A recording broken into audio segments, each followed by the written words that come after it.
gaano dapat kalayo ang deep well sa septic tank. Yon. So, yung deep well at septic tank ang pinag-uusapan. Gaano daw dapat kalayo? Ang layo po niyan ay dapat is 25 meters away. So, ibig sabihin, kung naglagay ka ng deep well dito, sa gitna, i-check nyo from here, papunta sa kabila, 25 meters away. At i-check nyo rin yung sa kapitbahay nyo kung 25 meters away. So, dapat yan, baka mamaya, nilayo mo yung dun sa septic tank ninyo, at deep well ninyo, malapit naman pala sa kapitbahay ninyo. So, alamin niyo yung radius, no? Paikot po yun. Pag sinabing radius, paikot. So, dapat ay 25 meters away from the deep well at septic tank. Dito sa Pilipinas kasi, no, ang mga septic tank natin ay kadalasan open. Pag sinabing open, hindi siya close doon sa ilalim. Kasi sa ibang bansa, sa ibang lugar, uso yon yung mga meron silang sewage water treatment, lahat ng kanilang tinatapon na, meron talagang lalagyan. Sealed yung sa kanila, walang singaw. Tumatawag sila ng tagahigop noon. Dito sa atin meron din naman. Meron dyan si Soliman, si Malabana, nandyan sila. Pero sa ibang lugar kasi, sealed yon. So dito sa atin, dahil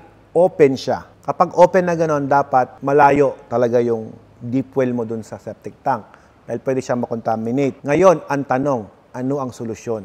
Yan. So, share ko sa inyo yung solusyon. Kapag po natapat na malapit po ang deep well ninyo sa septic tank, ang solusyon, of course, huwag nyo nang gamitin yung septic tank ninyo na yon. Magpabaon kayo ng bago or what, para maiwasan natin yung contamination. Tandaan natin na mas importante pa rin yung health ng mga possible na magiging customer natin na nabibili sa atin ng tubig. So, ibig sabihin, priority natin yung safety nila. Ngayon, para at least sigurado natin yon, huwag nyo na gamitin yung Poso Negro na yon. Ang tanong, kapag ba hindi nagagamitin ng Poso Negro, dapat totally, huwag na lang gamitin, meron kayong dapat gawin. Okay? Ano yung dapat gawin? Kailangan po, i-chlorinate nyo po yung Poso Negro na yon. Kung hindi nyo kayang ipahigop yon, i-chlorinate nyo po siya. Okay? Paano yun ginagawa? Maglagay kayo ng chlorine doon, chlorine powder, pure chlorine, or kaya Zonrox, or anything na may chlorine na basta mataas po ang pang-antibacterial ninyo. Para lahat ng nandun sa lalagyan ng septic tank ninyo ay pwedeng mamatay ang mikrobyo. Para hindi na kumalat yung dumi.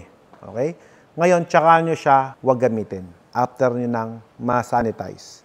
Dapat ganun. Ngayon, sa mga deep well user naman, yung totoo, pwede kayong gumamit ng chlorinator. Para bago lumabas doon, chlorinated yung tubig ninyo. Wala kayong mahigop na may, pasintabi sa mga kumakain, may mga pickle. So, para at least maiwasan natin yung contamination na yon. At kung sakasakali man, no, I encourage yung mga refilling station, lalo na, every month, maglagay kayo ng note sa inyong operation na dapat meron kayong schedule doon sa inyo. Kunyari, every Sunday, ganyan, kasi wala ng operation. Last week of the Sunday, dapat meron kayong sanitation doon sa inyong water source. I-sanitize nyo yung water source ninyo. Maghapon nyo siyang di pwedeng gamitin. So, dapat ganon. Para at least ma-maintain nyo po yung cleanliness ng inyong produkto. Although, kaya namang tanggalin yan ng membrane, kaya namang tanggalin ng ultraviolet, pero mas maganda pa rin na may i-maintain natin yung safety ng ating mga kliyente.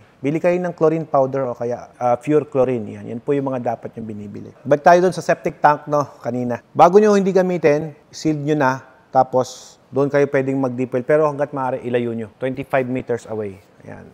Ngayon, sa mga nagdi-deep well naman, kasi may mga lugar na mababaw lang ang requirement. For example, sa part ng Balungaw, isa't kalahating tubo lang, meron ng deep well na maayos. Actually, shallow well yun. At pag lumalim ka doon, medyo maalat.